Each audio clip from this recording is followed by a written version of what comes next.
Master minds commerce చదవాలనుకునే 10th inter విద్యార్థుల తొలి ఎంపిక. నా పేరు డాక్టర్ సిఎల్ వెంకట్రావు. రొమ్ము క్యాన్సర్, బ్రెస్ట్ క్యాన్సర్ సాధారణంగా స్త్రీలకు మాత్రమే వస్తుంది. కానీ అరుదుగా ఎక్కడో 1,00,00,000 మందికి ఒకరిలో మగవాడికి ఉన్న చిన్న రొమ్ము, ఆ చిన్న రొమ్ము మగవాడికి కూడా రొమ్ము క్యాన్సర్ వస్తుందనే అవగాహన ఉండాలి. స్త్రీలకి రొమ్ము క్యాన్సర్ చాలా సహజ సిద్ధంగా ఎక్కువ మందికి వస్తూ ఉంటుంది. శిశువుకి పాలు ఇవ్వని తల్లులకు దేవుడు పెట్టిన శాపం. ఎందుకంటే శిశువుకి పాలిస్తే శిశువు యొక్క మేధో సంపత్తి పెరుగుతుంది, మంచి తెలివిగలవాడవుతాడు, ప్రయోజకుడు అవుతాడు. ఎక్కడే కూడా సీట్లు కొనకుండా ప్రైవేటు సంస్థలకు వెళ్లకుండా ప్రభుత్వ సంస్థల్లో ప్రతిభతోనే సీటు సంపాదించుకుంటాడు, చక్కటి ప్రయోజకుడు అవుతాడు. Class first, school first, district first, university first, ఆ విధంగా రాణిస్తాడు. అంతేకాకుండా దగ్గు, పడిశము, టాన్సిల్స్, గొంతు నొప్పి, జ్వరము, స్కూలుకి సెలవులు పెట్టడం అనేది లేకుండా అనారోగ్యానికి దూరంగా ఉంటారు. తల్లిపాల నుంచి వచ్చిన యాంటీబాడీల ప్రభావం వల్ల ఆరోగ్యకరంగా ఉంటాడు శిశువు. ఎప్పుడు కూడా అనారోగ్యం దరిచేరదు. కనుక తల్లి కనీస కర్తవ్యం కనీసం 6 నెలల పాటు తప్పనిసరిగా మీకు పుట్టిన శిశువుకి పాలు ఇవ్వాలి. ఈ రొమ్ము క్యాన్సర్లు అమెరికా, పాశ్చాత్య దేశాలు, భారతదేశంలో మహిళలకు చాలా ఎక్కువగా వస్తున్నాయి. ఈ రొమ్ము క్యాన్సర్ రావడానికి 10 రకాల కారణాలు ఉన్నాయి. సాధారణంగా ఇది 40 సంవత్సరాలు దాటిన మహిళలకు వస్తుంటుంది. అందువల్ల 40 సంవత్సరాలు దాటిన ప్రతి ఒక్క మహిళ మాస్టర్ హెల్త్ చెకప్కు వెళ్ళినప్పుడు రొమ్ములకు రెండింటికి మ్యామోగ్రామ్ అనే ఒక ప్రత్యేక ఎక్స్రే ఉంటుంది. ఆ మ్యామోగ్రామ్ పరీక్ష చేస్తే తొలి దశలో రొమ్ము క్యాన్సర్ను గుర్తించి పూర్తిగా నయం చేయొచ్చు. మీరు వెళ్ళిన ప్రదేశంలో మ్యామోగ్రామ్ లేకపోతే, ఆ ల్యాబొరేటరీ లేకపోయినా మీరున్న పట్టణంలోనో నగరంలో వేరే చోటకు వెళ్ళి సంవత్సరానికి ఒకసారి తప్పనిసరిగా మ్యామోగ్రామ్ పరీక్ష చేయించుకోండి. 2, ఈ రొమ్ము క్యాన్సర్ అనేది వంశపారంపర్యంగా వస్తుంది. అమ్మమ్మ, తల్లి, మనవరాలు. అమ్మమ్మకి 50 సంవత్సరాలకు వస్తే, తల్లికి 40 సంవత్సరాలకు వస్తే, మనవరాలకు 30 ఏళ్ళకే వస్తుంది. ఇది వంశపారంపర్యంగా తరతరాలుగా వచ్చే వ్యాధి. 3, ఇంకో విచిత్రం ఏంటంటే ఈ మధ్యకాలంలో చిన్న వయసులోనే రజస్వలు అవుతున్నారు. సాధారణంగా 13, 14 ఏళ్ళకి రజస్వలు అవ్వాలి, కానీ 8, 9, 10 ఏళ్ళకే రజస్వలు అవుతున్నారు. ఎవరైతే త్వరగా రజస్వలు అయ్యి ముట్లు ఆగిపోవడం అనేది సాధారణంగా 45 నుంచి 50 ఏళ్ల మధ్యలో అవ్వాలి. అలా కాకుండా 50 ఏళ్ళు దాటి ముట్లు ఆగకుండా, అంటే త్వరితగతిన రజస్వలు అవటం, ఆలస్యంగా ముట్లు ఆగిపోయే వాళ్ళకి రొమ్ము క్యాన్సర్ వచ్చే అవకాశం ఎక్కువ. ఇక 5, పెళ్లి కాని వాళ్ళు ఉంటారు. పెళ్లి కాకుండా వివాహం కాని ఉండే మహిళలకు కూడా రొమ్ము క్యాన్సర్ అధికంగా వస్తుందని, వివాహం అయిన తరువాత పిల్లలు పుట్టని వారికి కూడా రొమ్ము క్యాన్సర్ వచ్చే అవకాశం అధికంగా ఉంటుంది. అంటే శిశువు రొమ్ముని చనుమొనలను చీకటము ద్వారా రొమ్ము క్యాన్సర్ నిరోధించబడుతుంది. ఇక 6, శిశువు జన్మం. 30 ఏళ్ల ముందు, మహిళకు 30 ఏళ్ళు రాకముందు మొదటి శిశువు జన్మించాలి. 35 ఏళ్ల తర్వాత శిశువు జన్మిస్తుంది. ఎందుకంటే పెళ్లి ఆలస్యంగా చేసుకుంటారు. పెళ్లి ఎందుకు ఆలస్యంగా చేసుకుంటారు? కెరీర్లో సెటిల్ అవ్వాలి, మంచి ఉద్యోగం రావాలని ఆలస్యంగా చేసుకుంటారు. చేసుకున్నదే పెళ్లి ఆలస్యం. మళ్ళీ పిల్లల కోసం మరో 3-4 సంవత్సరాలు ఆగటం. కనుక ఎవరైతే ఆలస్యంగా వివాహం చేసుకుంటారో, ఆలస్యంగా వివాహం చేసుకుని ఆలస్యంగా శిశువులు పుడతారో వాళ్ళకి రొమ్ము క్యాన్సర్ వచ్చే అవకాశం ఎక్కువ ఉంటుందని వైద్య పరిశోధనలు వెల్లడిస్తున్నాయి. 7 స్థూలకాయము అన్ని రకాలుగా శత్రువే.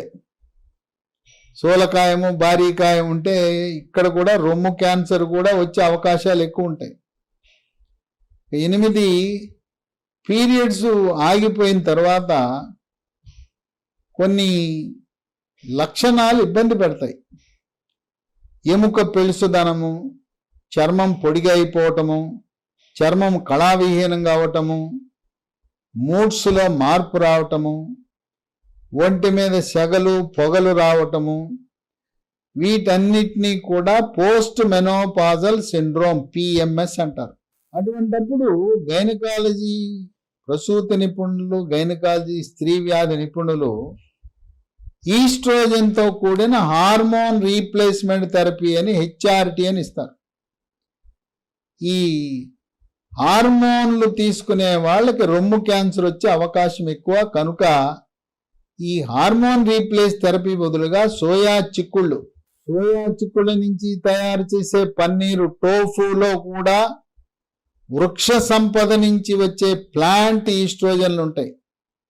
ప్లాంట్ ఈస్ట్రోజన్లు సురక్షితం. ప్లాంట్ ఈస్ట్రోజన్ల వల్ల క్యాన్సర్ రాదు.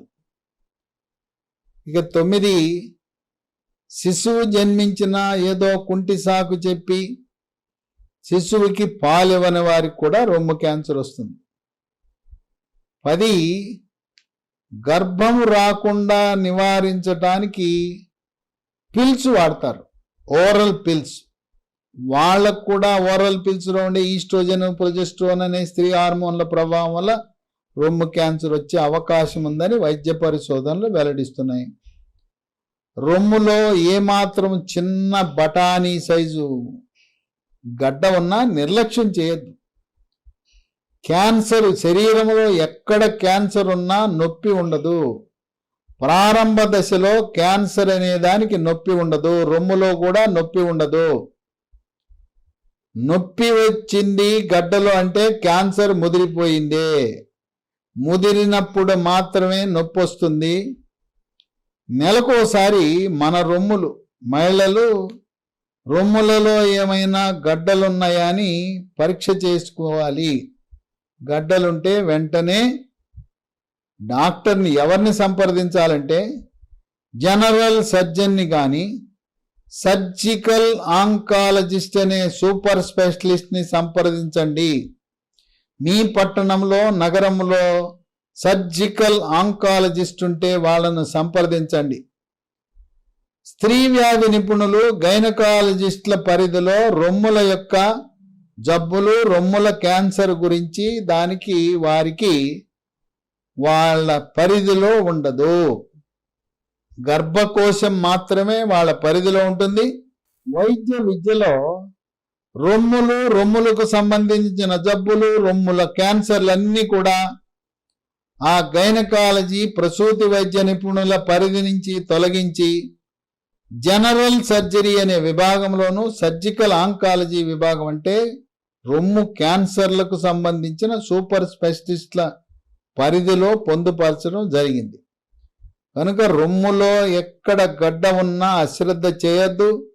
సంవత్సరానికి ఒకసారి మ్యామోగ్రామ్ అనే పరీక్ష చేయటం ద్వారా తొలి దశలో గుర్తిస్తే రొమ్ము క్యాన్సర్కి చికిత్స చేసిన తర్వాత 50 సంవత్సరాల పాటు ఆరోగ్యంగా జీవించవచ్చు. చిన్న గడ్డుంటే గడ్డను తొలగిస్తారు. కొన్ని సందర్భాల్లో రొమ్ము మొత్తం తొలగిస్తారు.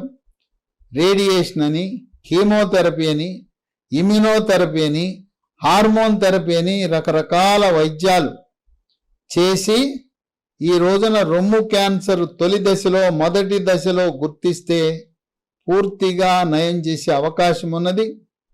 ఈ రొమ్ము క్యాన్సర్ ఏ దశలో ఉందో నిర్ధారణ చేయటానికి PET CT స్కాన్ అనేది చాలా బాగా ఉపయోగపడుతుంది. ఎముకలకు క్యాన్సర్ వ్యాప్తి చెందిన, కాలేయానికి క్యాన్సర్ వ్యాప్తి చెందిన, మెదడుకి క్యాన్సర్ వ్యాప్తి చెందిన అది 4వ దశగా భావించాలి.